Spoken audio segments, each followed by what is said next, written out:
Welcome back to another exciting episode on the show, a podcast designed to help you start thinking differently and take control of your life. You guys know already that's control or be controlled. And I remain your host, Darlington. Today's guest is Chuck Mobley. Chuck is an Amazon best-selling author, entrepreneur, pilot, storyteller, and a man who has built a life around saying yes before he always had the answers. Chuck's journey is anything but ordinary. Growing up as a poor kid from a small Texas town of just 250 people, he moved to the Cayman Islands with only $100, ran out of money, slept on the beach, got fired, and somehow turned that uncertainty into the beginning of an incredible adventure. Along the way, Chuck has started business, survived dangerous situations around the world, learned Spanish, become a pilot, and raised 4 children. Served through international missions and discovered that some of life's greatest lessons come through failure, risks, and unexpected detours. Through his book, Leap Before You Look, But God, Chuck encourages people to embrace faith, take meaningful risks, laugh at their mistakes, and recognize that ordinary people can live extraordinary lives when they are willing to step forward. Chuck, welcome to Control or Be Controlled. Darlington, thank you so much for having me on. That was a great introduction. But I have to make a correction. I didn't raise my children, they raised me. You said? I didn't raise my children, they raised me. And they're still raising me. Okay, sorry. All right. So, I have some questions here for you, and I would like us to get into them.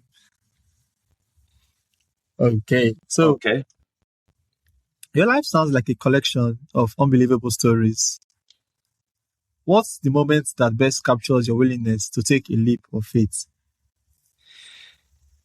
Oh, I think I inherited this DNA from my mom. My mom was a bit on the crazy side as far as taking risk and not necessarily counting the cost, just saying why not instead of asking why. And so I think I inherited that gene from her.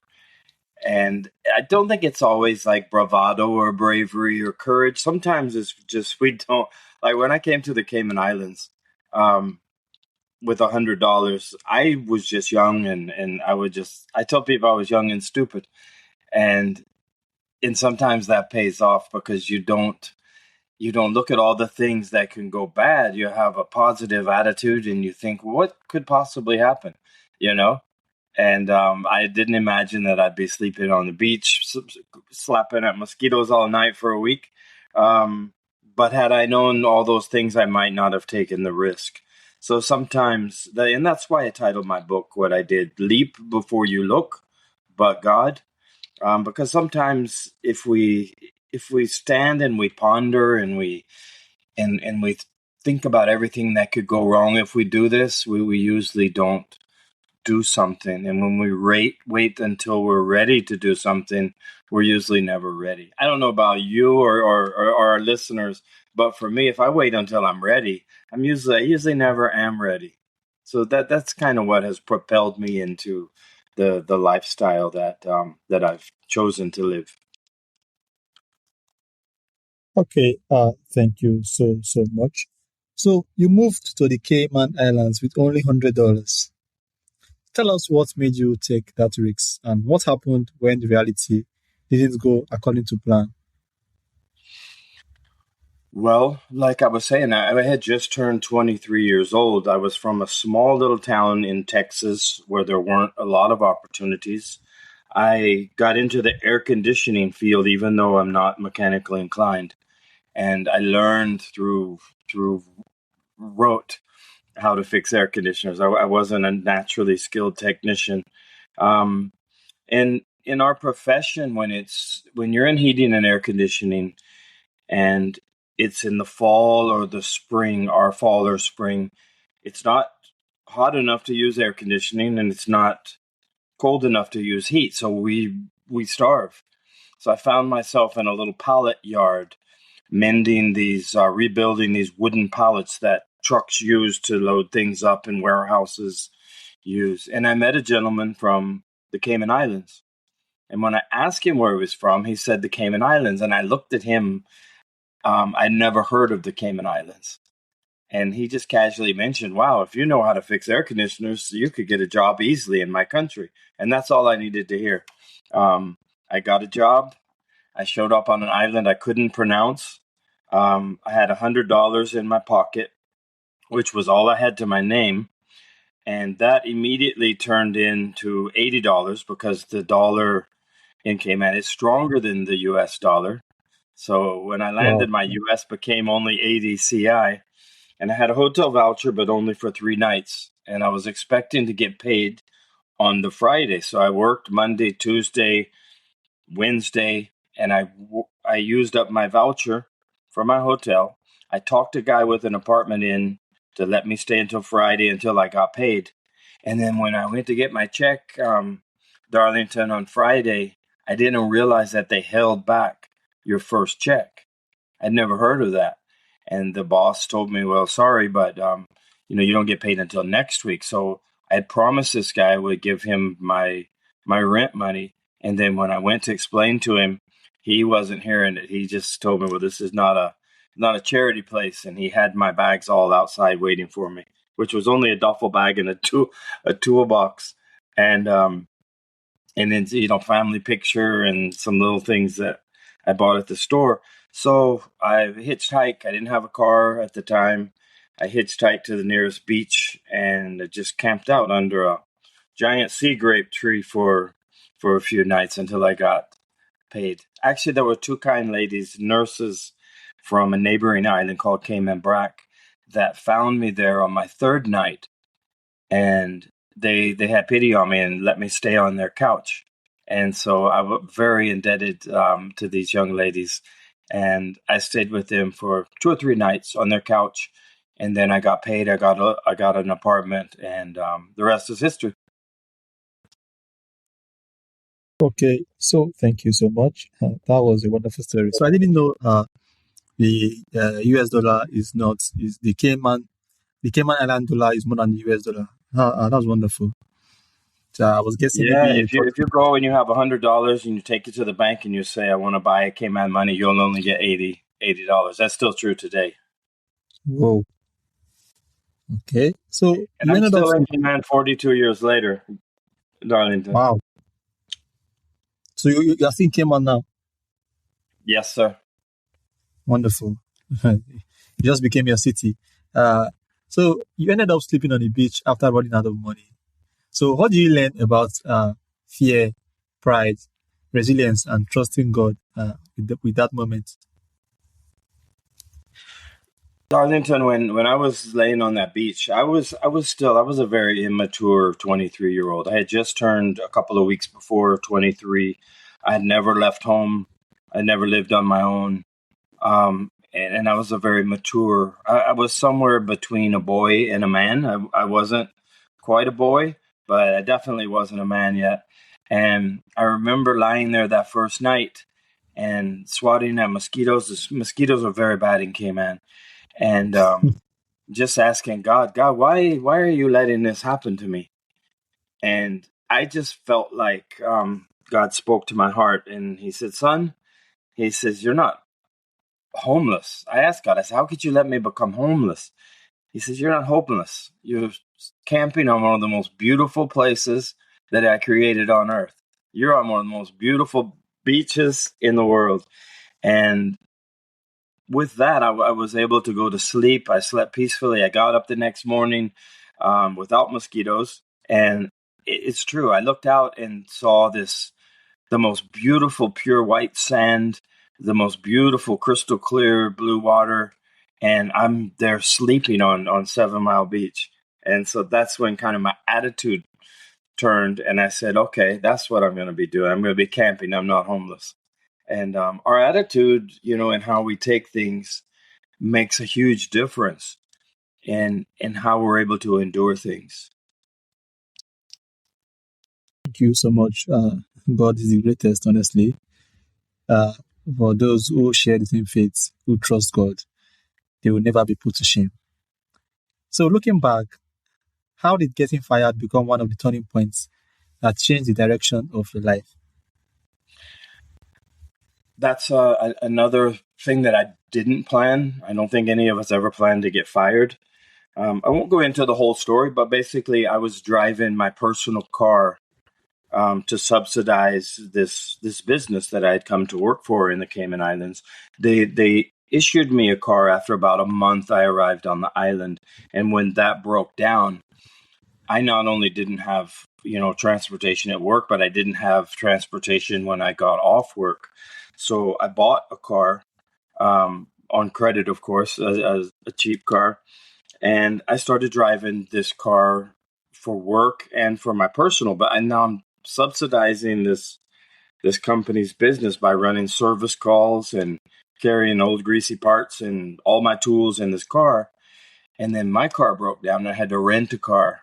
And so I gathered the other techs up and I said, this is not right. This gentleman should have service vehicles. Every company has their own Yes. vehicles Yeah.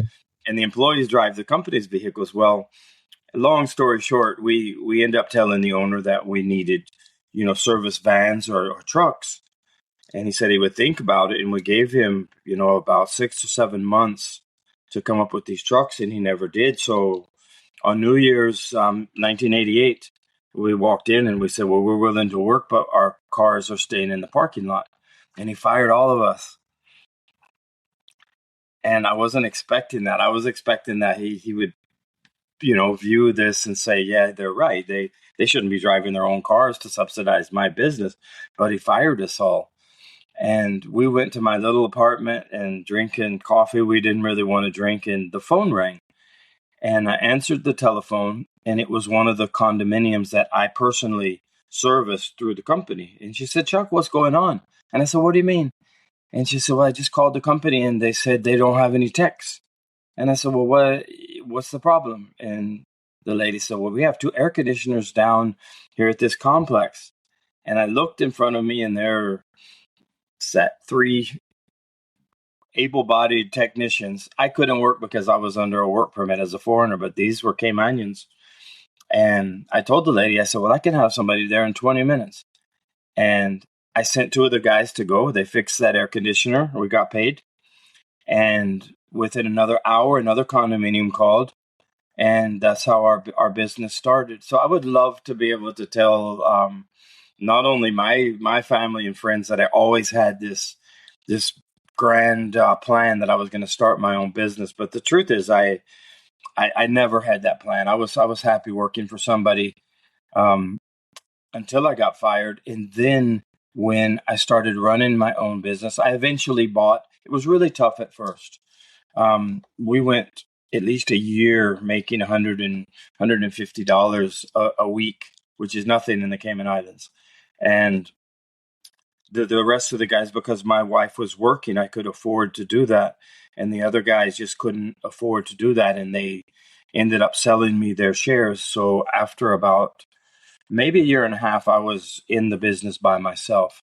And that's when I realized, wow, I can make a living. It sounds naive, but I knew how to provide a great service and bend over backwards. I would go out any time of day or night and do whatever for my customers. And it wasn't until I got on my own and I looked and I said, wow, I can actually make a living doing this. And so 38 years later, we're still in business. I'm not the only employee. In fact, I don't ever go into the office anymore. We have 45 employees. I have 2 kids that run the business. We have thousands and thousands of 5-star, almost 4,000 5-star reviews between our 2 companies, Polar Bear Air Conditioning and the Appliance Doctors. And we started plumbing. And Darlington, I don't have a degree, much less a business degree. I did know how to provide great service. And I just taught that to each person that we hired. And word got out, and our company grew and grew and grew every year. And I'm so proud of my kids now that they're running the company with the same values, that I had from the very beginning. Not even knowing what a core value was, I had established some core values, and I had never even heard of one. So that's my story, and so I would encourage other people, whether you have a degree or not, whether you think you could do it or not. Um, Business is really just common sense, and the main thing that I learned, Darlington, is the key to success is just treat other people like you want to be treated. And that works with customers, it works with vendors, it works with employees, it works with partners. And just treat people the way you want to be treated, and you go far. And I think any of us have the ability to do that. Okay. So, you have described yourself as someone who often said yes before feeling fully prepared. So, how do you know the difference between faith-driven risks and reckless decision? People say having faith and stupidity. There's a thin line between faith and stupidity. I love that. Yeah, there's a thin line between confidence and stupidity as well. I have a combination of both. So I got the combo when God passed out DNA, some stupidity and some courageousness in just knowing just to say yes. And so I've always been willing to try new things. Um, and it all hasn't always worked out. I mean, if you ever get a hold of my book and you read it, you'll read about skydives that literally didn't my parachute didn't open all the way. Um, had I been more trained, I trained for 4 hours to do a solo skydive, and my parachute didn't open all the way, and it could have killed me. Luckily, I was hooked up to a radio with the guy on the ground, and he was yelling at me through the headset what to do. It ended up a nice experience. You mentioned earlier that I'm a pilot, and the first time that I soloed, which I flew the plane right by myself without an instructor. As I was getting ready to land, everything was lined up perfect, and a huge gust of wind hit me and almost flipped the plane over. Um, so I probably wasn't prepared enough, but I did survive it. I did a go around. I went down and landed pretty good the next time. And I've almost drowned several times. I've been stuck out in a blizzard in Chile, with no tent. My tent blew off a precipice. So my decisions aren't always they're not always spot on. I say yes a lot of times when I should say no, but I'm still alive. I'm still walking, and I have so many stories that it gave me enough material to write a book about it, and not a lot of people can say that. So you're right. There's a fine line between, and sometimes not only that line weaves in and out of of each other as well. So I've made some stupid decisions that have turned out really well, and then there's been other times I've made some wise decisions and things didn't turn out, but eventually I got them. I stuck with it, and that's one of the things more than intelligence and more than maybe. Um, Maybe ability is I have a tenacious attitude, and even when things don't work out, I will fight tooth and nail until I make it work out. So I got that from my mom too, a sense of tenacity that like a dog with a pork chop, you're not gonna take that away from him. Okay. So, the phrase taking the scenic routes in faith is powerful. So, Which phrase is that? I'm sorry. your phrase taking the scenic route in faith? Oh, okay. That's from you, right? Yeah, yeah. Okay, because it seems that you may have forgotten. Okay. So, what does that look like in everyday life? Darlington, a lot of people, and then I in my faith, and that's where I use that phrase is I took the scenic route. A lot of people My wife, for example, she became a born again Christian when she was 19 years old, and something just snapped into place, and she was on the straight and narrow, and she's never looked back. And she doesn't seem, I know she struggles with things, but 42 years later, she's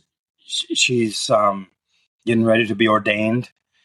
She's still in ministry. She should be 63 soon, and she looks like Wow. she's 40, but she's going to get ordained at this age. She's still studying. She has a master's degree in theology. Everything just went into place, and it seemed like she didn't struggle. She was always in what I call reverend mode.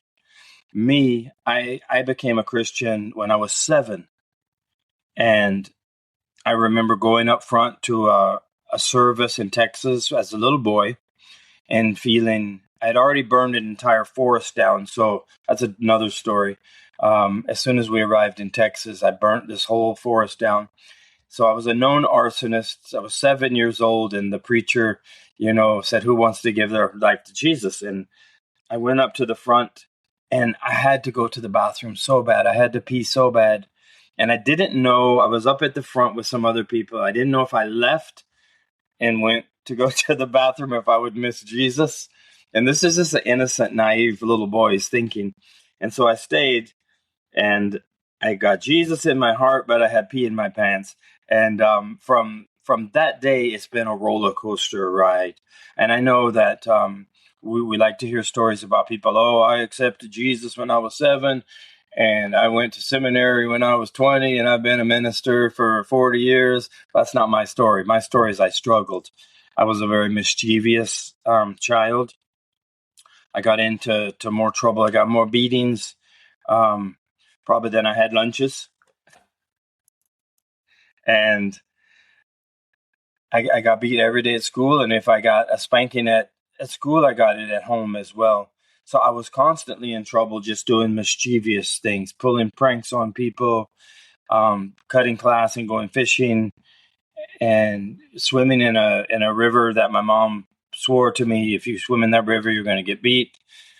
And I said, well, you might as well just beat me now because I'm going swimming. And so it wasn't what you would expect from a Christian boy. In my teen years, I managed to stay out of serious trouble, but I still struggled with, eyeing the girls. And then later on in my early adulthood, I toyed with alcohol. And then when I came to the Cayman Islands, I thought, you know what? I'm not going to go to this island. I'm going to a place where I know nobody and nobody knows me. I can do what I want. And so I thought, I'm going to leave this Christian lifestyle for a while. I'm going to sow my wild oats. And within 2 months, I met the most beautiful woman I'd ever seen in my life. She's from the Cayman Islands, and she just happened to be a born again Christian. And I asked people about her, asked a friend about her. I said, wow, who is that? And he looked at me and he says, don't bother with her. He says, no man is ever going to get her. She's like Miss Goody Two Shoes. Don't bother. And that spoke something to me. And I thought, that's the type of woman that I want, that no other man can have. And then I felt like God whispered to me, not in an audible voice, but just the Holy Spirit quietly saying, interesting. She probably wants the same thing in a man. And that ruined, and I was so determined to have her that it ruined all my plans of sowing my wild oats. And it actually led me closer to Christ. And because if she's a Christian woman, she wants a strong Christian man. And that Yeah. got me back on the road to my Christian walk. So when I took the scenic route, I still sometimes I'm a big pranker. I do pranks in church now. I'll steal the organist's shoe. It just do all kind of things. And so I'm a little different. So that's what I mean when I say I took the scenic route. I'm not your typical Christian gentleman that, like I said, got saved as a kid and never had any struggles. I've had struggles throughout um, my Christianity. Sometimes my walk has been more like whiplash than a smooth ride. So that's the scenic route, Darlington. Thank you so much. Thank you. That was really wonderful. And I hope I can meet my own Christian lady just like you. So I think every man wants a woman that they will say to you, don't go there. And eventually you're Mhm. able to get the woman that they were telling you, don't go there. So you mentioned that your wife is 63. So which means you should be around 60 something or 70 something. I just turned 65. Wow, because your voice, you sound like a young guy, like you sound like 40, 30. Honestly, wow. No, I'm still jumping off bridges, jumping off cliffs, riding wild horses in Mongolia. So if you saw me, you wouldn't think I'm 65 either. It's been a So rough 60 so what something years, but it's been full of adventure. so what's the secret? Just keep going. I mean, what's the choice? You know, Darlington, we can say, okay, I turned 60 now. I need to act like I'm 60. That doesn't work for me. I'm afraid to slow down. And I feel like if I ever slow down, so what I'm trying to do, I still go to the gym almost every day, or I do some form Okay, of exercise every day. And any opportunity I get to do something adventurous, there's a big bluff on another island close to here called Cayman Brack, and it's about I can't remember how high the bluff is, but that's my next adventure is I'm going to go climb that with ropes, of course, but not many people have actually done it, but they do it. There's a group that does it. You pay them and they guide you up, but not many Caymanians or local people have ever done it.